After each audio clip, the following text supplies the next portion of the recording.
The Power of Separation, on Room by Emma Donoghue. Emma Donoghue's novel Room follows the struggles and challenges of protagonists Ma and Jack. The story begins with 26-year-old mother Ma raising her 5-year-old son Jack in an 11 by 11 foot garden shed that they call Room. Room is an unobtrusive shed hidden in their captor Old Nick's backyard.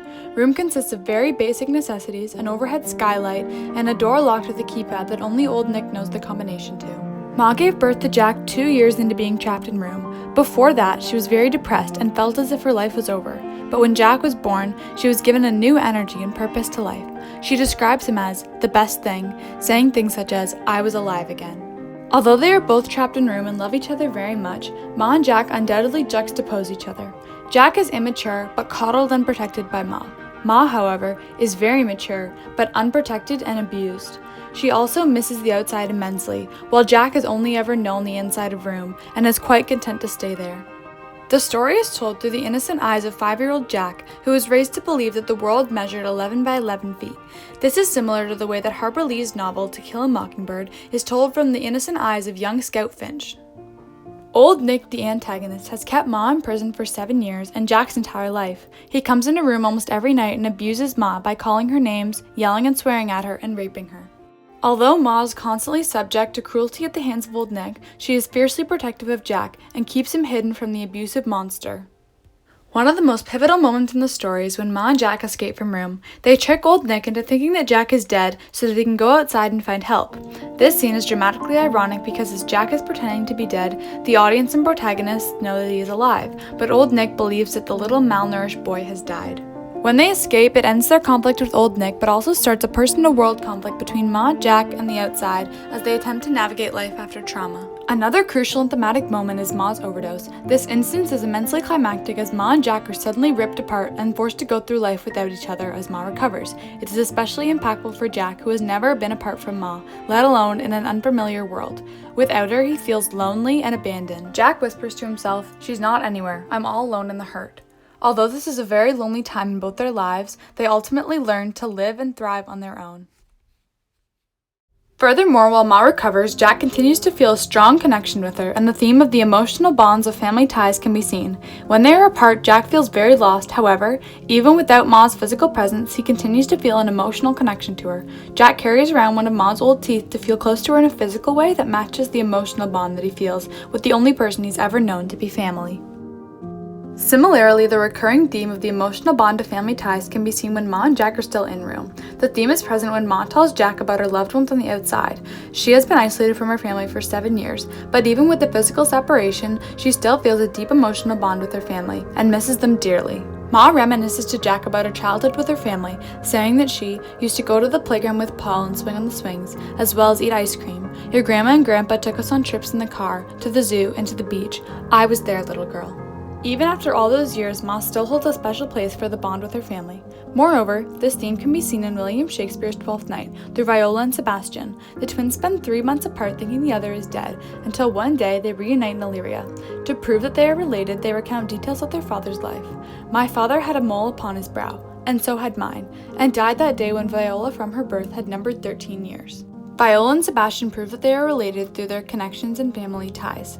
Another pivotal moment in Room is when Jack decides to cut off his hair for the first time in his life. Jack's personal growth can be vividly seen in this instance. Early in the novel, Jack was asked if he wanted a haircut and declined as he believed his strength lay in his hair. "Would you like a haircut?" asks Ma.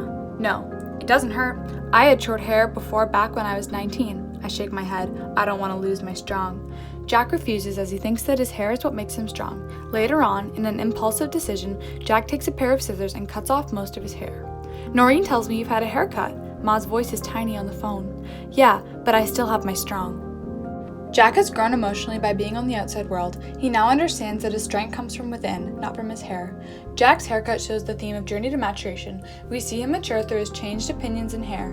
In the beginning, he is reluctant and relies on his long locks for comfort and protection, but as the story progresses, we see him come out of his shell and understand that he can be brave and confident in a world without Ma, and strong and independent without his hair. A similar instance of journey to maturation can be seen in Taika Waititi's Hunt for the Wilderpeople. In Ricky Baker, we see him mature as he is tasked with more demanding challenges such as taking care of Hector when he is hurt, shooting the wild boar, and stopping the hunters from hurting his uncle. Ricky matures in the bush like Jack matures in the outside world. Moreover, when Ma and Jack are trapped in room, skylight is a shameless symbol of hope for them. Skylight is the only natural light source in room and is a reminder to Ma that the outside world exists. Room is a place of darkness and isolation. However, with skylight there is a small reminder of the outside world, giving them hope each day. As the seasons change over their heads, it encourages them to muster up the courage to get back to the world that they are missing. Furthermore, when Ma and Jack do return to civilization, it creates several tensions in the protagonists' lives. A tension of individual versus society can be seen in Jack as he ventures in the outside world without Ma. When Ma is in recovery and Jack lives with Grandma, he feels very alone and against the world. The tension can be seen in the way that Jack feels lonely and unsupported by everyone around him. Similarly, the tension of individual versus society can be seen in Hunt for the Wilderpeople in the way that Ricky and Hector choose to live in the bush, contrary to what they are told, making them the individuals trekking through the outback, while society attempts to hunt them down. This tension can also be seen in To Kill a Mockingbird through young Scout Finch. When Scout confronts the mob, which unbeknownst to her is trying to lynch Tom Robinson, she is very much a small individual confronting a large group representing society. I slowly awoke to the fact that I was addressing the entire aggregation. The men were all looking at me, says Scout Finch, as she realizes that even though she's small, she's being heard by the entire group. In each story, Jack, Ricky, and Scout are all young, naive individuals opposing a large unknown group in which they feel somewhat threatened and confused.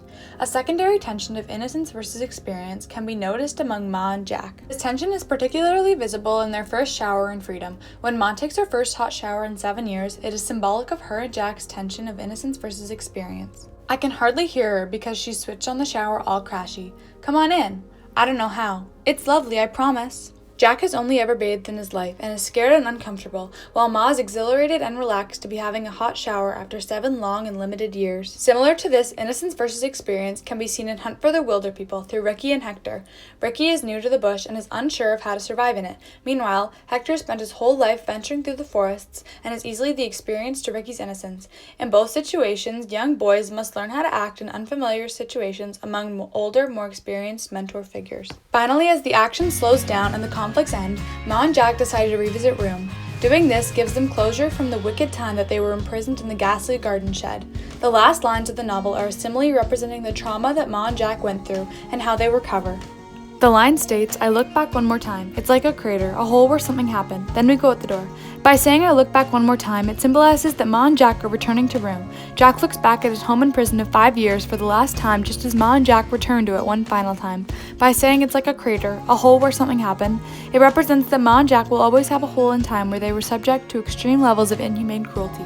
Finally, by saying "then we go out the door," it demonstrates how Ma and Jack can move on from what happened to them, leave the suffering in the past, and put the horrendous period in their lives to a final end.